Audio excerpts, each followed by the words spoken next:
The bridge of the gorge, the flagship of the Krog Dominion, smelled of ozone and stale meat. Warlord Vrak sat upon his command throne, a massive slab of muscle and kitten. His 4 eyes tracked the fleeing refugee ship on the main view screen. The Oru transport was leaking plasma, a wounded gazelle limping through the dark void of the Anvil sector. Vrak enjoyed the chase. The Krog ships were loud, their engines roaring with antimatter burn, their shields glowing a violent violet. Subtlety was for the weak. Vrak, slamming a heavy fist onto his armrest, said, "Engineers, divert power to forward batteries. I want to savor the kill." The Oru ship was defenseless. It was a massacre waiting to happen. But then, the sensor officer, a twitchy Krog runt, chirped in alarm. The sensor officer, staring confused at his console, said, "Warlord, contacts, short range. They just appeared." Vrak leaned forward. On the tactical map, 5 small dots blinked into existence between the gorge and its prey. They were tiny, no energy signatures, no shield harmonics, no walk wakes. They were just drifting chunks of metal, cold as the grave. Vrak, letting out a wet, raspy laugh, said, "Debris? You pause my kill for space junk?" The sensor officer, shaking his head rapidly, said, "No, sir. They are venting heat. They are ships. But they are so small." "No energy weapons detected. Primitive alloys." Vrak scoffed. These newcomers were barely larger than shuttles. They looked like jagged bricks of matte gray steel.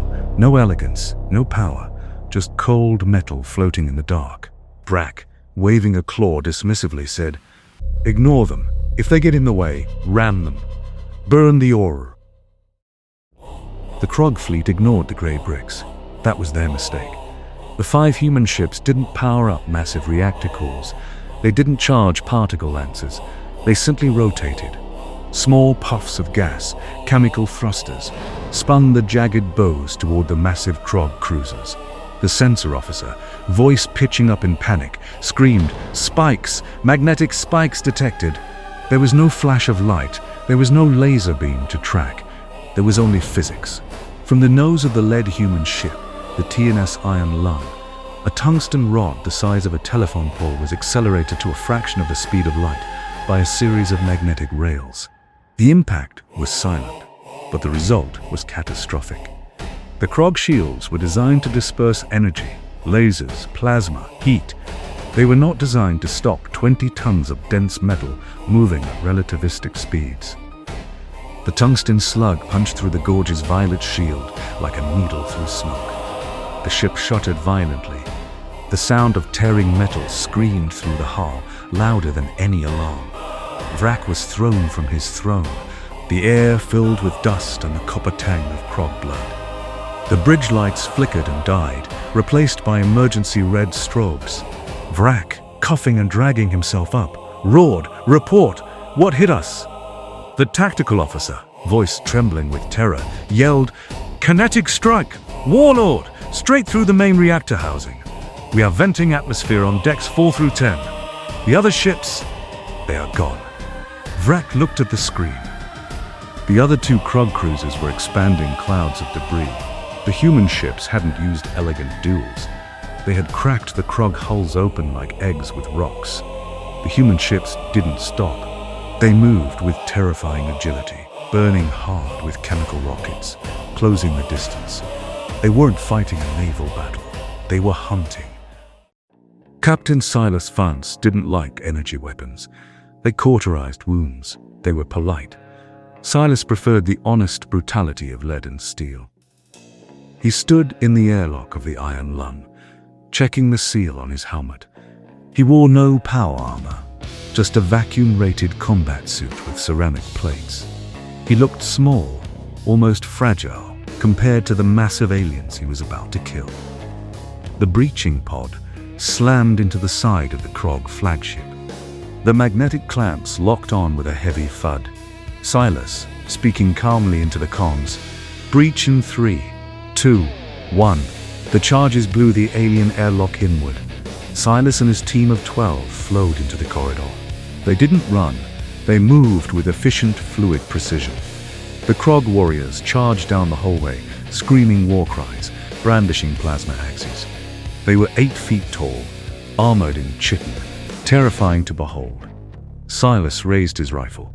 It was a carbine that fired 10mm explosive-tipped spikes. No lasers, just chemistry and mechanics. The hallway lit up with muzzle flashes. The sound was a deafening, rhythmic thumping. Thump, thump, thump. The Krog warriors didn't fall gracefully. The spikes shattered their natural armor, tearing through muscle and bone. The aliens collapsed in heaps of blue gore. The humans stepped over the bodies, reloading with mechanical clicks. They reached the bridge. Silas kicked the door controls, and they slid open. Vrak, the Warlord, stood there, bleeding, holding a massive energy cannon. He looked at the humans, these small, soft, squishy things in their dirty grey suits.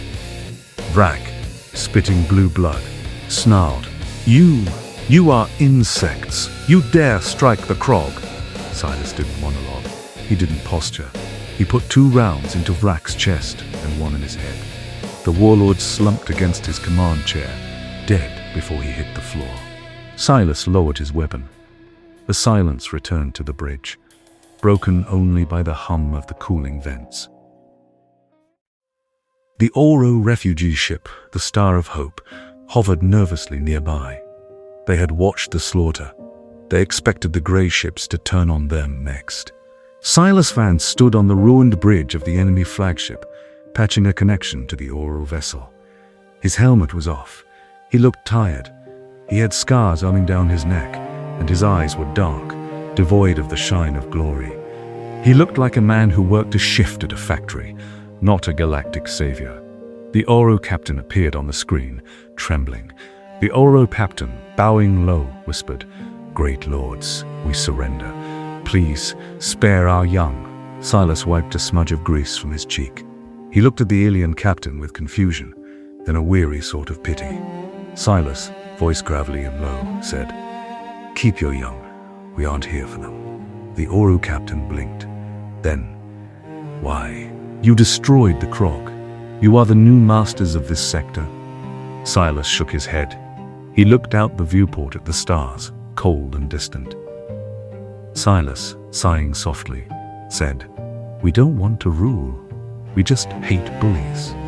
The universe is cold enough without things like him making it worse." He gestured to the dead Warlord.